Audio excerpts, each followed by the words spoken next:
لیکن کثر پھر بھی کرتے ہیں۔ حضرت عمر اس کا جواب دیتے ہیں، یا اللہ یہ اشکال مجھے خود ہوا تھا اور یہ اشکال میں نے رسول اللہ صلی اللہ علیہ وسلم کی خدمت میں خود پیش کیا تھا۔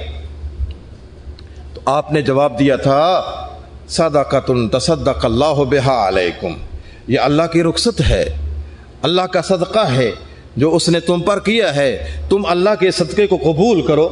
اللہ نے اس فتنے کی شرط کو ختم کر دیا ہے کہ تم نے نماز قصر کرنا ہے، یہ ضروری نہیں ہے کہ حالات سازگار نہ ہوں، ہنگامی حالات ہوں، دشمن کا خطرہ ہو تبھی تم نے قصر کرنا ہے، یہ اللہ کا ایک صدقہ ہے، اس نے اس شرط کو ختم کر دیا ہے۔ حضرت فرماتے ہیں کہ جب رسول اللہ صلی اللہ علیہ وسلم نے اس کی وضاحت فرمائی نا، میرا اشکال دور ہو گیا۔ یا اللہ کہتے ہیں کہ اے عمر اب میرا بھی اشکال دور ہو گیا۔ اسی طرح صحابہ کرام ہیں، انہیں ایک اور اشکال پیدا ہوا۔ قرآن میں آتا ہے، یوم تبدل الارض غیر الارض والسماوات وبرزوا للہ الواحد القہار، کہ اس زمین کو ہم بدل دیں گے، یہ نظام شمسی تبدیل ہو جائے گا، سارے کا سارا بدل جائے گا۔ پوچھا صحابہ کرام نے، این نحن، جب یہ نظام ہی بدل جائے گا اور میدان محشر میں پھر ہم کہاں ہوں گے، کس جگہ پہ ہوں گے؟ یہ ان کے لیے ایک اشکال تھا۔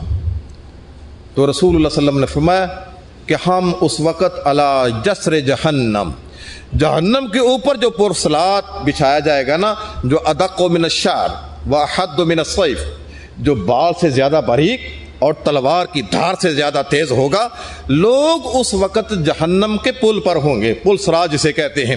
تو اس وقت اللہ تعالیٰ اس نظام شمسی کو تبدیل کریں گے، اس زمین کو بدلیں گے، آسمان کو بدلیں گے، تو اشکال دور ہو گیا۔ میرا کہنے کا مطلب یہ ہے کہ رسول اللہ صلی اللہ علیہ وسلم نے یہ منصب اللہ کی طرف سے ملا ہے کہ آپ قرآن کے شارح ہیں، آپ قرآن کریم کی وضاحت کرنے والے ہیں، اس کی تفصیل کرنے والے ہیں۔ مصیبت یہ ہے، یہ لوگ کہتے ہیں کہ رسول اللہ صلی اللہ علیہ وسلم اس وقت کے مرکز ملت تھے، ایک نئی اصطلاح ہے ان کی، سینٹرل اتھارٹی بھی اس کا نام، اور مرکز ملت بھی اس کا نام۔ کہتے ہیں کہ اللہ کا نبی اس وقت کا مرکز ملت تھا، اس لیے آپ نے جو تشریحات کی ہیں وہ آپ کے زمانہ تک تھیں، اور آپ کی وفات کے بعد یہ اختیارات سیدنا ابو بکر کو مل گئے۔ آپ نے قرآن کی جو تشریح کی وہ آپ کے زمانہ تک تھی، اس کے بعد وہی اختیارات سیدنا عمر کو مل گئے، وہی اختیارات سیدنا عثمان کو منتقل ہوئے، وہی اختیارات سیدنا علی کو رضی اللہ عنہ۔ اس طرح چلتے چلتے یہ اختیارات ہمیں ملے ہیں۔ یعنی مرکزی ملت کا یہ مفہوم ہے کہ جو اس وقت کی اتھارٹی ہے نا، وہ قرآن کا مفہوم متعین کرے گی۔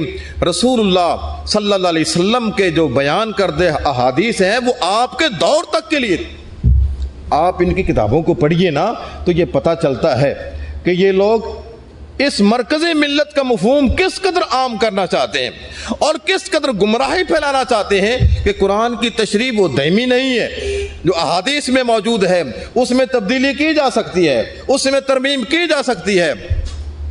ذرا اندازہ لگائیں، جائزہ لیں کہ رسول اللہ صلی اللہ علیہ وسلم کی خصوصیات کا اور موجودہ مرکزی ملت کے خیالات کا اس میں یکسانیت کیا ہے، اس میں اتحاد کیا ہے۔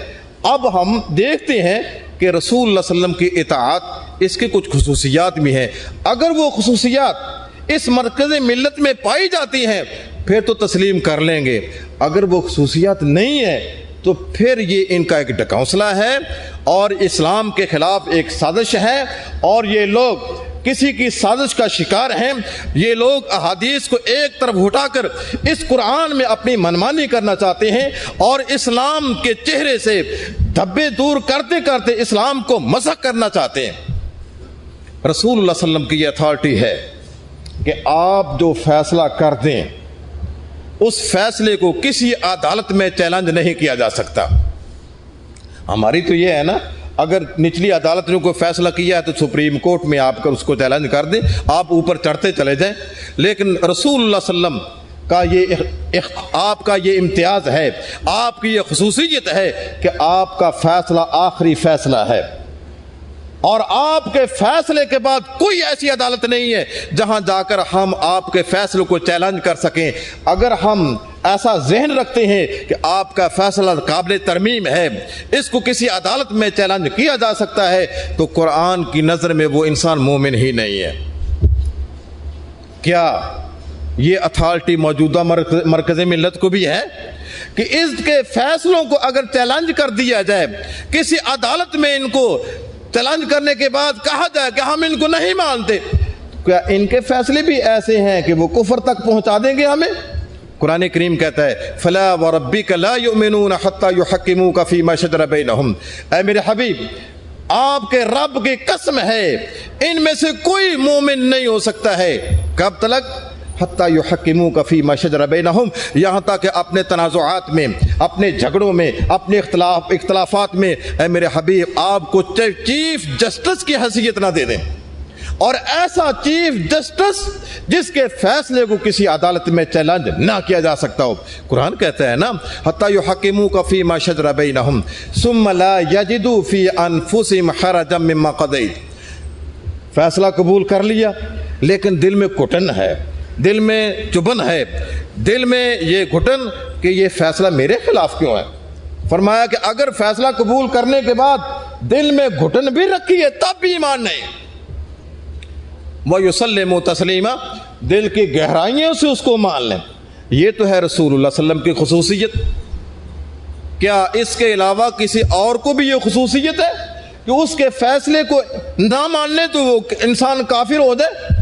یہ اتھارٹی تو ابو بکر کو بھی نہ تھی رضی اللہ تعالیٰ عنہ، یہ اتھارٹی تو سیدنا عمر رضی اللہ تعالیٰ عنہ کو بھی نہ تھی، یہ اتھارٹی تو سیدنا عثمان کے پاس بھی نہ تھی، یہ اتھارٹی تو حضرت علی رضی اللہ تعالیٰ عنہ کے پاس بھی نہ تھی کہ ان کے فیصلے سے اختلاف نہ کیا جا سکے۔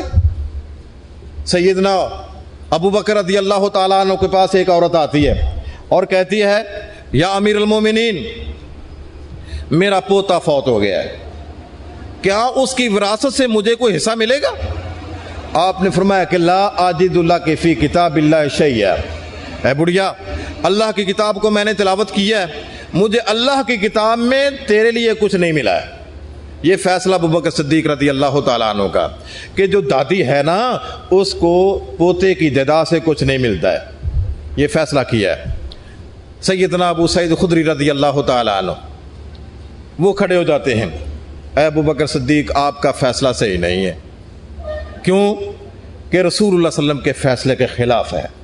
رسول اللہ صلی اللہ علیہ وسلم، میں اس وقت موجود تھا جب آپ نے یہ فیصلہ کیا، آپ نے دادی کو چھٹا حصہ دیا ہے، پوتے کی جائیداد سے دادی کو چھٹا حصہ 1/6 حصہ دیا ہے۔ حضرت ابوبکر صدیق رضی اللہ تعالیٰ عنہ یہ نہیں کہتے ہیں، اس کو جھڑک نہیں پلاتے ہیں کہ تم کون ہو میرے فیصلے کو چیلنج کرنے والے، ان کا شکریہ ادا کرتے ہیں اللہ آپ کو جزا دے کہ آپ نے میری اصلاح کر دی ہے۔ سیدنا عمر رضی اللہ تعالیٰ عنہ، ان کے فیصلے بھی کئی ایسے ہیں کہ لوگوں نے ان کے فیصلے سے اختلاف کیا ہے۔ حضرت ابو موسیٰ اشعری رضی اللہ تعالیٰ عنہ ان کے دروازے پہ گئے،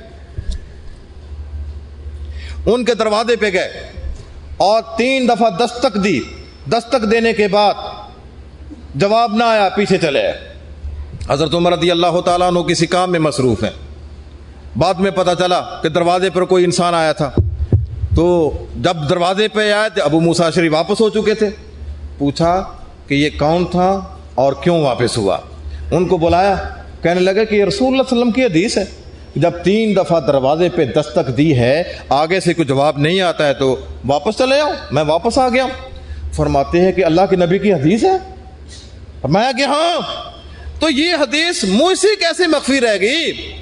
میں بھی تو اللہ کے نبی کی خدمت میں رہتا تھا، میں نے بھی بندوبست کیا تھا۔ رسول اللہ صلی اللہ علیہ وسلم کی تعلیمات حاصل کرنے کے لیے ہم 2 بھائی تھے، ایک انصاری اور ایک میں، ایک دن میں اس کو بھیجتا تھا، ایک دن میں آپ جاتا تھا، تو یہ حدیث منہ سے کیوں رہ گئی؟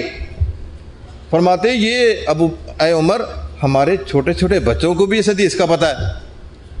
تو ایک چھوٹا سا بچہ اٹھا، اس نے کہا امیر المومنین یہ اللہ کے نبی کا فرمان ہے، اس کو تسلیم کرتے ہیں۔ اسی طرح متعدد صحابہ کرام انہوں نے اپنے فیصلوں سے رجوع کیا ہے، انہوں نے اس کو یہ نہیں کہا یہ ہمارا فیصلہ آخری فیصلہ ہے۔